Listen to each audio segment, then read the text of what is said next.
بسم اللہ الرحمن الرحیم۔ السلام علیکم ورحمۃ اللہ وبرکاتہ۔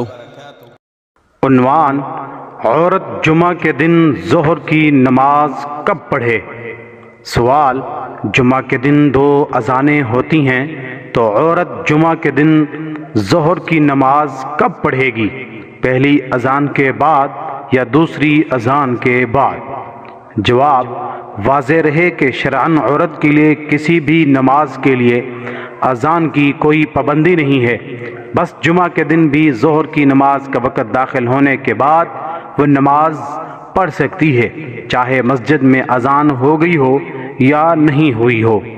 اللہ کریم سے دعا ہے کہ اللہ مجھے اور آپ سب کو دین کے مسائل سمجھنے اور اس پر عمل کرنے کی توفیق عطا فرمائے۔ آمین ثم آمین۔